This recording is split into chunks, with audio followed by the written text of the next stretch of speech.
Hello, Froggy here, and today we'll be looking at the Presage Quest. So, first there's this door in our way, but we've never really let doors stop us before. This is a little trick that Bachmanetti showed me. We're just going to head out of the map here, and back into the map using a hole that Matt showed us on the Raid Secrets Discord. Just need to remember where that spot is. And here we go.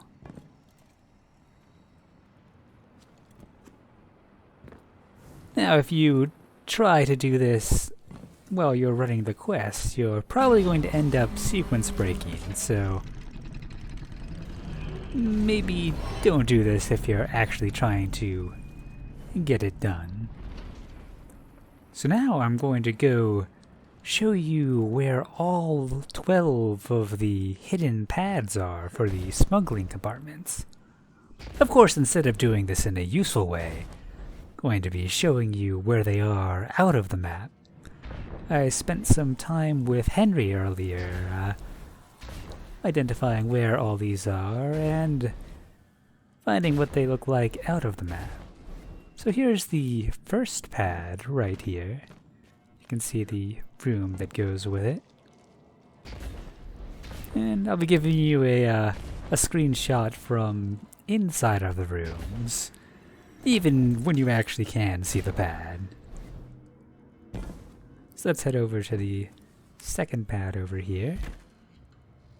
And there's a room right underneath. So you'd actually be getting the Osiris dialogue if you hit certain key points around there, but I already did that, so I won't get interrupted. And here's pad number 3. Or at least the smuggling room associated with it.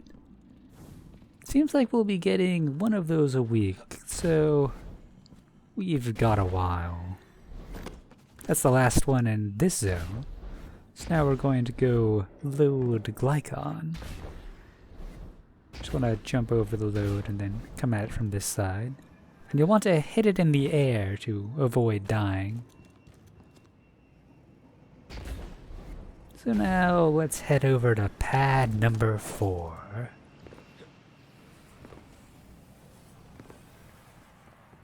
You can kind of see into the room for this one, so that's kind of neat.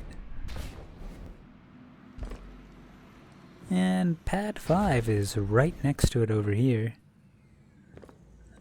But we can't really see into that room.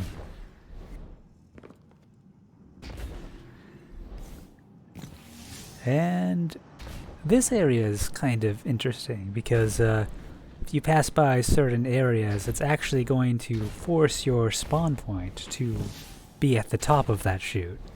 So keep an eye out for that. For everything else, the spawn points are actually... Oh, well, that's probably inside of the map, nothing to worry about.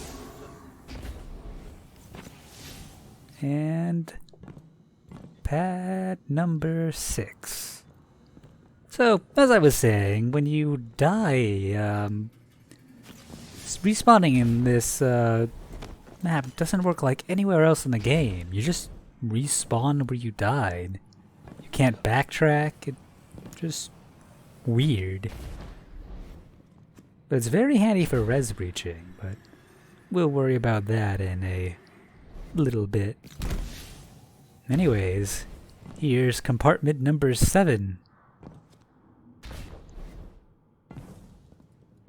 And the path that goes with it. Now we're going to climb up and head towards number 8. These ones will be around where the hangar is. 8 and 9 anyways, and ooh. Well, that's all sorts of wrong. Space rocks. They do not stack as they should.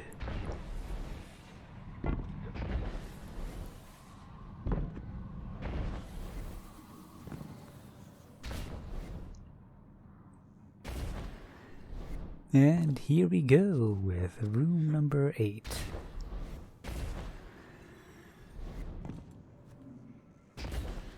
And we're just going to climb back up and head towards number 9.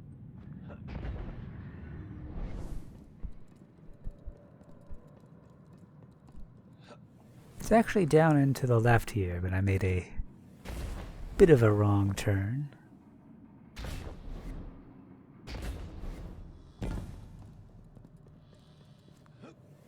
And here we are at room number 9.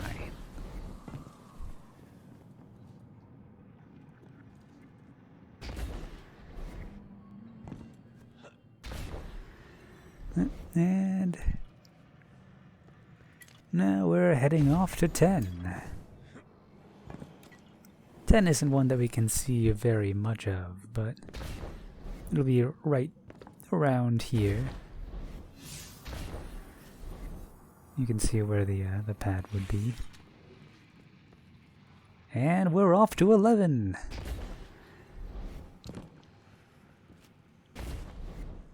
This is about the height of my speedrunning game.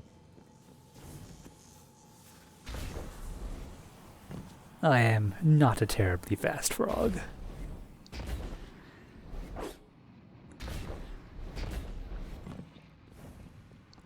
It's somewhere in this direction.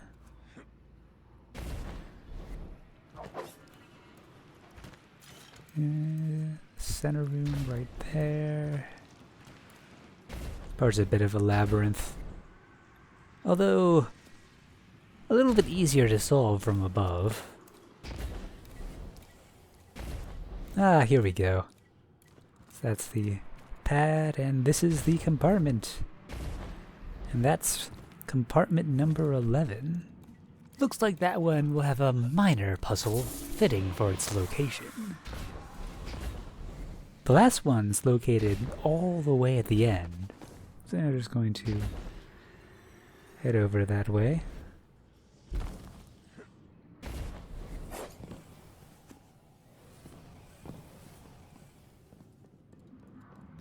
Over the boss encounter rooms.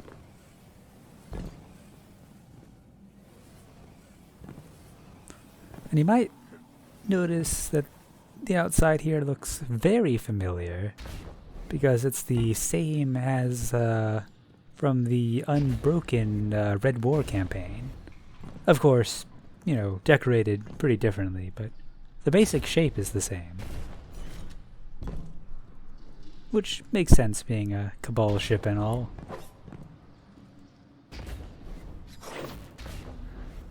We're just going to fly underneath to where the 12th compartment is. And minor spoilers, so if you don't want that, you might want to look away.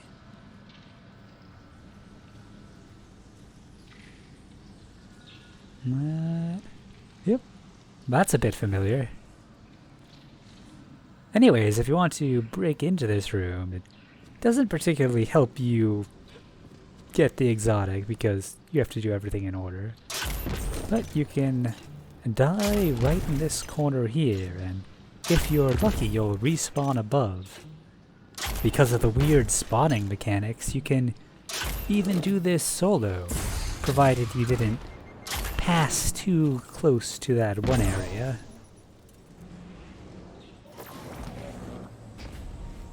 Yep, straight through the floor.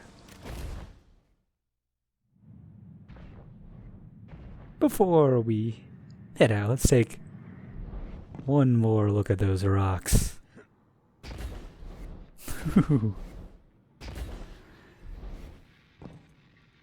all sorts of disorienting.